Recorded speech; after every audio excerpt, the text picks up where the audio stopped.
itu bebas ya. Ini kan masuk ke rekening yayasan ya. Bedanya sama rekening dalam tanda kutip yang uang Agus masuk ke rekeningnya, bedanya di mana Bu?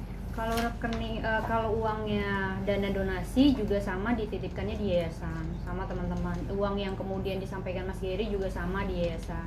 Tapi kalau uang yang dana donasi itu kan bertahannya lama ya, 2 bulan lebih sampai kemudian perpindahan ke pengurusannya Mas Geri baru kemudian berpindah. Sedangkan yang disampaikan Mas Geri kemarin adalah uang yang 100 juta yang hanya numpang lewat saja. Jadi malamnya ditransfer terus besoknya sudah hilang gitu uang itu yang kemudian dipertanyakan oleh pengurus lewat permintaan klarifikasi secara tertulis gitu. Jadi jangan kemudian pakai kebiasaan karena gitu kebiasaan dulu juga kayak seperti itu gitu.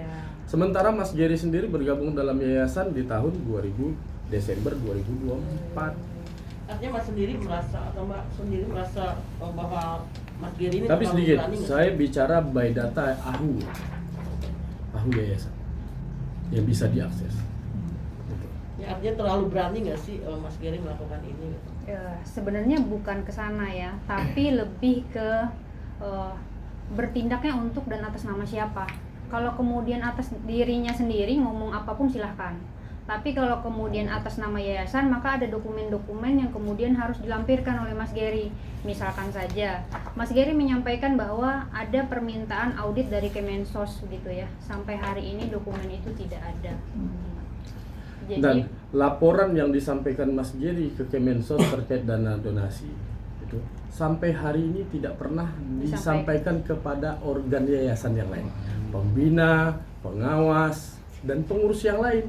Nggak ada data sama sekali di yayasan. Jadi intinya Bapak itu pengennya yang audit yang 1,5 itu dibedakan sama audit yang tahunan ya? Wah pastinya begitu. Gitu. Dan maksud kami begini, kalau memang benar-benar niatnya baik, maka sampaikan dengan cara yang baik. Misalkan beliau kan sudah ke Kemensos tuh bikin pelaporan katanya atas nama ketua yayasan. Betul. Terus kemudian ke donatur juga, tapi kok ke yayasan nggak ada gitu. Ke internal sendiri nggak ada. Jadi ke dalam rumah nggak masuk, tapi keluar sudah keluar gitu dokumen-dokumen itu yang kemudian sangat disayangkan oleh badan pengurus lain gitu. Sehingga mereka kalau ditanya uang itu digunakan untuk apa, dibeli apa saja, itu nggak akan bisa jawab karena memang datanya nggak dikasihkan ke mereka gitu. Laporan itu nggak ada. Berarti yang kemarin yang 1,3 miliar itu nggak tahu tuh? Nggak tahu. Sampai sekarang yayasan nggak tahu reportnya segala macam. Nggak tahu. Sampai hari ini di bawah kepengurusan Mas Geri selaku ketua tidak pernah ada rapat pengurus yang dilakukan Mas Geri, baik itu terhadap uang yang 1,3 yang di media disampaikan bahwa itu sudah diberikan laporannya ke Kemensos dan juga ke donatur, itu nggak ada, termasuk uang yang 100 juta. Berarti kasarnya itu uang bisa aja digunakan buat apa aja gitu ya, karena nggak ada bukti reportnya buat ke yayasan gitu ya. Tapi nggak sampai masuk ke situ. Belum ada sampai hari ini. Kasarnya maksudnya kasarnya. Termasuk juga mekanisme yang dilakukan Mas Geri, mulai dari rekening yayasan masuk ke dalam rekening pribadi. Nah, yayasan diatur dengan undang-undang yayasan tentang yayasan nomor 16 tahun 2005. Saya spill dikit ya. Pasal 5, kalau dana yang ada di rekening yayasan itu merupakan harta kekayaan yayasan kan. Kekayaan yayasan baik berupa uang, barang maupun kekayaan lain yang diperoleh yayasan berdasarkan undang-undang ini dilarang dialihkan atau dibagikan secara langsung atau tidak langsung kepada pembina, pengurus, pengawas, karyawan, dan pihak lain yang mempunyai kepentingan terhadap yayasan.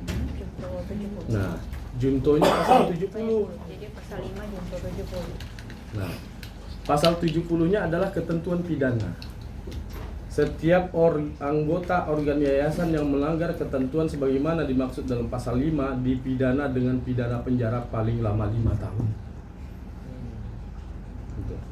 Selain pidana penjara, anggota organ yayasan sebagaimana dimaksud dalam ayat 1 juga dikenakan pidana tambahan berupa kewajiban mengembalikan uang, barang, dan atau kekayaan yayasan yang dialihkan atau dibagikan. Sebenarnya ini yang dijaga. Niat baik harus didukung dengan cara yang baik. Tapi itu uang, jatuhnya uang donatur ya. Oh ini uang donatur yang masuk yang akan dialihkan atau digunakan sama si Gary itu uang donatur ya. Di rekening yayasan dia berarti dia Uang donatur. Uang Uang yang ada di rekening yayasan. yang ada di dalam rekening Itu yayasan. sumbang donatur kan jatuhnya. Sumbernya. Sumber. Tapi di saat dia masuk ke dalam rekening yayasan, berarti itu bagian daripada uang yayasan. Iya. Gitu. Yang harus dipertanggungjawabkan. Nah, kalau uang yayasan ini mengalir kepada pribadi organ pengurus tanpa dasar yang jelas, Nabrak hukum dong ya. yang ditabraknya undang-undang yayasan. Ada ancaman hukuman pidana di dalam undang-undang yayasan. Ini kita spill dikit. Iya. Dan ini bukan delik aduan. Gitu. Mbak tadi kan katanya masih nunggu klarifikasi dari Gary terkait uang yang dipakai. Nah, kalau dari yayasan dan Mbak sendiri mungkin itu ada deadline atau tenggat waktunya harus kapan? 3 hari kah? 2 hari kah? Atau gimana? Enggak ada, karena memang kalau untuk kepengurusan ya, rapat pengurus apa sudah ada aturannya yang mengatur. Kita menunggu itu klarifikasi dulu satu, terus kemudian kalau kemudian Mas Gary beritikat baik maka silahkan menjawab. Tapi kalau kemudian tidak menjawab berarti ada sesuatu di situ. Kemudian baru kemudian pihak yayasan mengadakan rapat lagi akan dibawa ke arah mana. Karena jangan sampai orang yang makan nangkanya yayasan yang kena getahnya gitu. Karena yayasan nggak tahu sama sekali nih, nggak tahu menau nih soal dana-dana ini gitu. Kalau seminggu, 2 minggu, sebulan dari Gary nggak ada klarifikasi, apa langkah selanjutnya? Kalau seminggu ya, dia batasnya seminggu saja. Hmm. Klarifikasi seminggu, kemudian ada dan tidak adanya Mas Gary, audit akuntan publik tetap dilaksanakan oleh yayasan. Tapi tentu ada hal-hal yang perlu disesuaikan, misalkan dana donasi ke NTT, tentu pihak yayasan nggak bisa melakukan itu karena nggak ada datanya, gitu sih. Bu, posisi Gary saat ini berarti sudah resign kah atau masih ini sih? Dari Dari mana? Ketua Yayasan. yayasan. Masih. Di dalam akta yayasan Ya. yang terakhir tanggal 3 Januari 2025, Mas Gary selaku ketua yayasan. Sampai Masih. sekarang. Sampai sekarang sekarang. belum ada perubahan. Soal yang apa sih yang di Polres Bekasi itu gimana sih soal perihal acak-acak yayasan itu Oh, katanya iya. dituduh memisahkan ya kalau nggak salah anaknya. Iya betul, begini teman-teman, karena kami kuasa hukum dari yayasan, maka kami bertindak untuk dan atas nama seluruh pengurus yayasan. Yayasan tidak pernah meminta Mas Gary untuk menangani kasus anak yang ada di Polres Metro Bekasi, gitu ya. Tidak pernah yayasan mengeluarkan dokumen apapun yang meminta ketua yayasan untuk mengurus itu yang pertama. Kami juga sudah klarifikasi ke Polres Metro Bekasi ya Pak, bahwa Polres Metro Bekasi juga tidak mengenal saudara Gary, gitu ya. Mereka tidak tahu maksud dan tujuan saudara Gary membuat klarifikasi itu. Lebih jauh sebenarnya teman-teman, menyampaikan identitas anak di ruang publik secara terbuka ya, itu melanggar undang-undang. Itu yang sangat kami sayangkan. Kenapa Mas Gary tidak terpikir sampai ke sana? Harusnya namanya kemudian tidak perlu disebut, terus nama ibunya juga tidak perlu disebut. Ini yang dimaksud oleh pendiri ya yayasan, yaitu Teknopi. Kenapa Mas Gary setega itu mengacak-ngacak yayasan? Artinya semenjak Mas Gary kemudian menjadi ketua yayasan, hal-hal yang tidak diarahkan atau tidak melalui surat penunjukan kepada Mas Gary itu dia lakukan gitu. Bagaimana kemudian pihak yayasan nggak nyuruh nih nyari ibu korban, terus karena anaknya aman di yayasan, dan ada dokumen yang kemudian ibunya itu menyerahkan ke yayasan untuk dirawat. Kemudian pihak Polres Metro Bekasi juga menyampaikan bahwa tidak ada masalah apapun terhadap ibu korban ini. Tiba-tiba di media Mas Gary berstatement bahwa dia diminta untuk membuat sayembara, gitu teman-teman. Makanya kami penting mengklarifikasi itu ya Pak, Ya, ke Polres. Kami sampaikan apakah benar ada sayembara. Polres Metro Bekasi menyampaikan tidak pernah ada sayembara. Dan sayembara itu bukan SOP kepolisian. Maka kami rubah kemudian, kalau gitu apakah mungkin Mas Gary salah sebutkan begitu menjadi sebuah DPO? Adakah kemudian DPO terhadap ibu korban ini? Dan Polres Metro Bekasi juga menyampaikan sampai hari ini tidak pernah ada DPO terhadap ibu korban. Itu yang kemudian disampaikan oleh Tenopi, kenapa Mas Gary terlalu jauh mengambil langkah ya, menyampaikan ini ke publik, terus juga mencari data-data orang yang tidak diarahkan oleh pihak yayasan. Indikasinya mungkin apa sih Bu? Mungkin dari pihak Tenopi sendiri, kenapa kok Gary ini sampai kayak ibarat kata kita bisa bilang bersolok karir untuk kasus-kasus ya terkait yang di yayasan, mungkin dari yang apalagi ini yang di Bekasi. Ada indikasi apa sih mungkin? Kami belum bisa menyimpulkan maksud dan tujuan serta indikasinya gitu. Kami Kita masih hanya dalami, bisa ya. sampaikan apa yang menjadi fakta berdasarkan dengan data. Gitu. Jadi tidak berdasarkan cerita. Makanya di hadapan semua kami buka data. Gitu. Ini profil yayasan, undang-undang yayasan, surat kuasa dan segala macamnya. Gitu. Seperti apa kondisi yayasan sekarang pasca dipegang sama Gary? Kan tadi kan Mbak Disa dan Mas Adi kan banyak banget nyebut kesalahan. Ini kondisi yayasan seperti apa sih sekarang? Pada prinsipnya yayasan berjalan operasional biasa saja. Gitu. Karena tanpa ada ketua Tanpa ada yayasan ketua pun, tetap berjalan. ada wakil ketua loh, Ada wakil ketua soalnya. yang juga punya hak wewenang yang sama dengan ketua. Gitu. Jadi koordinasi yang lain itu berjalan, cuman Mas Gary aja yang nggak jalan koordinasinya. Gitu. Itu berarti di bawah itu banyak yang kecewa juga dengan kinerja Gary ya selama ini, gimana? Banyak, ada yang tanda tangan di kita seluruh pengurus ya, kecuali Mas Gary. Itu tentu ada hak-haknya yang harus dilindungi, baik itu secara hukum maupun secara jabatan dia di dalam yayasan. Itu yang kemudian kami sayangkan, kok Mas Gary bertindaknya atas nama ketua tapi seolah-olah dia sendirian gitu, solo ya, solo karir gitu. Nah, jika pertanyaan tadi apa yang dilakukan yayasan, sampai hari ini yayasan melakukan audit ya, audit terhadap keuangan pertanggal Januari tahun 2024 sampai Desember, dan juga base project ya Pak, itu yang diselesaikan. Kami juga akan berkoordinasi dengan Kementerian Sosial terkait audit apa sih. Kalau kemarin kan ceritanya informal ya, karena diskusi dengan Kementerian, kami akan bersurat nanti dengan Kementerian Sosial sehingga supaya memisahkan apa yang dilakukan secara personal dengan atas nama yayasan. Yayasan itu tidak tunggal satu orang,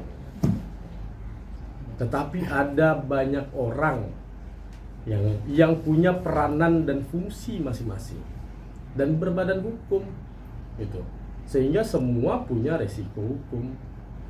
Tapi kan Mungkin nggak akan pihak yayasan ingin mengganti ketua baru Gary dilengsarkan, mungkin gitu ada keinginan seperti itu. Sejauh ini belum sampai di situ karena memang ini butuh klarifikasi, penjelasan. Kawan-kawan pengurus yayasan mungkin masih berpikir bahwa apakah ini ketidaktahuan, ketidakmengertian.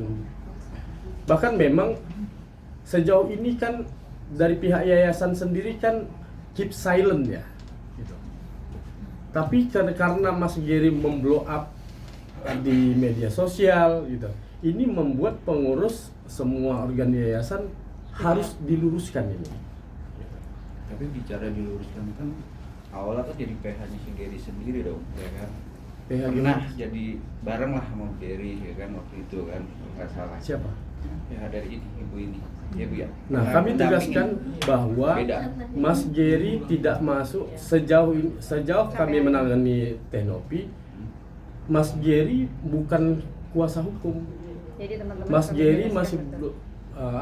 tidak masuk dalam surat kuasa. Karena bukan pengurus sama sekali di awalnya. Di bulan November, Agustus, September, Oktober itu Mas Gary bukan siapa-siapa baik itu di yayasan maupun di Teknopi, jadi lebih kepada teman sharing awalnya.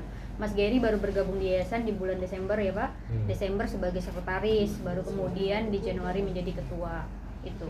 Nah, tadi masih pertanyaannya, apakah Mas Gary memberi kuasa kepada kami bersama dengan Teknopi? Enggak. Jadi memang permasalahannya itu seperti kami bilang di awal teman-teman, ada dua. Yang pertama tentang personal pribadinya Teknopi, itu surat kuasanya khusus. Terus kemudian tentang yayasan, yang itu juga khusus. Yayasan ini tidak ada hubungannya dengan Teknopi lagi, karena Tenopi tidak masuk dalam akta yayasan sama sekali. Yayasan kuasa kami terhadap yayasan itu ditunjuk dan ditandatangani oleh badan-badan yayasan ya, itu baik pengawas, pengurus dan pembina. Bu, tapi perihal tadi sayembara itu kan ada langkah-langkah yang diambil juga nggak untuk Mas Giri? Sayembara yang mana? Kita makanya nggak tahu cari itu. orang tua dari Oh, itu kan sayembara ngatasnamakan pihak kepolisian ya. Yang jelas kami sudah berkoordinasi dengan Polres Metro Bekasi Itu nggak bahwa ada. sayembara itu tidak ada. Berarti alasan Gary Soro Karir untuk mencari orang tua ini memang tidak ada dari pihak Tenopi ataupun yayasan dari ini ya? Tidak ada. Tidak pernah mengeluarkan. Tidak ada. Berarti murni itu idenya dia Betul. sendiri. Tidak ada. Jadi tidak pernah ada yayasan meminta Mas Gary untuk mencari orang tua dari korban. Sama sekali tidak pernah. Dan misalkan Mas Gary meyakini itu pernah, maka silakan buktikan dengan dokumen-dokumen. Tidak pernah. Jadi dokumen di kami juga ada klarifikasi dari mereka bahwa tidak pernah meminta ketua yayasan untuk mencari orang tua korban, apalagi sampai berurusan dengan pihak Polres Metro Bekasi. Indikasi kudeta benar adanya? Sebenarnya silakan semua menyimpulkan. Tapi sedikit saya cerita bahwa bermula kan dari proses penonaktifan Tenopi dari yayasan yang dirilis sendiri oleh Mas Gary waktu Tenopi berada di Cina. Betul. Ya coba lihatkan saja dokumennya, mana surat pengunduran Tenopi. Pengunduran diri ya. Penonaktifan Tenopi itu mana? Dari Jadi yayasan. bicara by dokumen saja.